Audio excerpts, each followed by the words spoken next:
Hello everyone, welcome back to my channel the Lipika Horlicks. আজকে আমি তোমাদের কাছে একটা অতি প্রয়োজনীয় গুরুত্বপূর্ণ ভিডিও নিয়ে এসেছি, যেটা হচ্ছে দেখতেই পাচ্ছ এখানে এসি ক্লিনিং করছে আমার হাজব্যান্ড।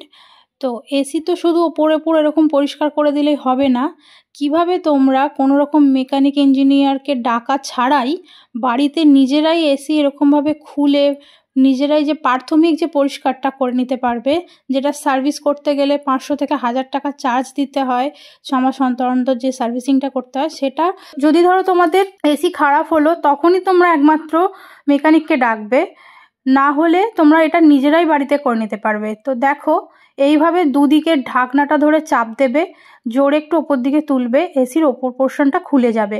তো খুলে যাওয়ার পরেই এই যে দেখছো জাল জালগুলো রয়েছে, এই জালগুলো দেখো অত্যন্ত ধুলো ময়লা ঝুল পড়ে ভর্তি হয়ে গেছে।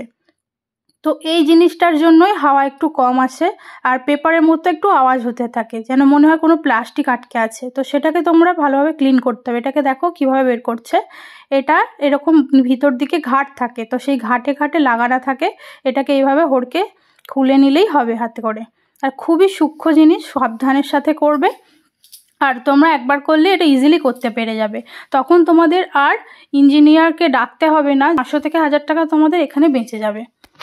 তো এটাকে দেখো, এই যে তার নিচে একটা জাল আছে, এই জালটা ভালোভাবে ব্রাশের সাহায্যে ক্লিন করতে হবে। তোমাদের বাড়িতে যদি কোনো রং করার ব্রাশ বা তুলি থাকে সেটা দিয়ে ক্লিন করে নেবে। আর সেই জালগুলো যেগুলো বের করা হলো সেগুলো বাথরুমে নিয়ে যাবে, ভালো করে পরিষ্কার করবে, হাতে করে ঘষে ঘষে দেখো করছে কত ধুলো ঝুল হয়েছে। সেগুলো পরিষ্কার করার পর জলের যে ফোর্সটা থাকে সেই হ্যান্ড শাওয়ার চালিয়ে দেবে, তাহলেই দেখবে ভালোভাবে ক্লিন হয়ে যাবে। তারপর একটু কাপড় দিয়ে, শুকনো কাপড় দিয়ে ভালোভাবে মুছে পরিষ্কার করে একটুখানি হাওয়াতে শুকনো করতে দেবে, যেন রোদে দিয়ে দিও না, আবার হাওয়ায় শুকিয়ে গেলে আবার ওটাকে লাগিয়ে দিতে হবে। তো তোমরা দেখো কিভাবে করছে, এইভাবে তোমরা কিন্তু করতে পারবে বাড়িতেই।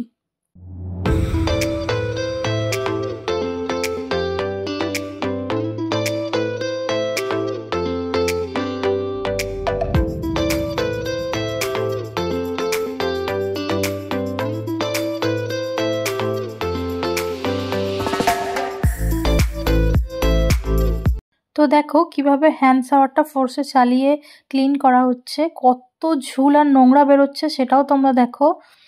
তো জিনিসটা কিন্তু খুবই ইজি, এতটাও টাফ নয়। ভালোভাবে একবার দেখে নিলেই তোমরা এবার থেকে এটা করতে পেরে যাবে, আর তোমাদের মেকানিক ডাকতে লাগবে না। তো দেখো এবার ওটাকে লাগিয়ে দেওয়া হচ্ছে, আমাদের শুকনো হয়ে গেছে। তো আবার যেই প্রসেসে খোলা হয়েছিল সেভাবেই লাগিয়ে দেওয়া হচ্ছে, ওর ঘাটে ঘাটে লাগিয়ে ওর নিচটাতে একটু চাপ দিলেই আটকে যাবে। তো দেখো দুটো পরিয়ে দেওয়া হচ্ছে। তারপর সব শেষে এটা যখন পরিয়ে দেওয়া হয়ে যাবে, এসিটাকে আবার ওপরের ঢাকনাটা আটকে জোরে চাপ দিতে হবে, কিন্তু আস্তে দিলে হবে না, জোরে চাপ দিলেই ওটা আস্তে টানলে কিন্তু ওটা আসবে না, ওই যে আসতে চাইছে না, দেখছো ওটা। তখন মনে হতে পারে তোমাদের যে যদি ভেঙে যায় জোরে চাপ দিলে, এমনটা মোটেও না। ওটা এরকমভাবেই প্রেশার দিতে হবে, তবে ওটা বন্ধ হবে। জোরে প্রেশারটা দেওয়ার পর এই দিকে একটা এদিকে একটা, দু হাতে দুটো এরকমভাবে চাপ দিলে মাঝে একবার, ব্যাস ওটা এঁটে গেল। তারপর তোমরা ক্লিনিংয়ে বসিয়ে দেবে, যে এসি রিমোটে যে ক্লিন বাটনটা আছে ওই ইকো ক্লিনটা অন করে দেবে, তারপর ওটা নিজে থেকে ক্লিন হতে থাকবে, একদম এসি নতুনের মতো টিপটপ।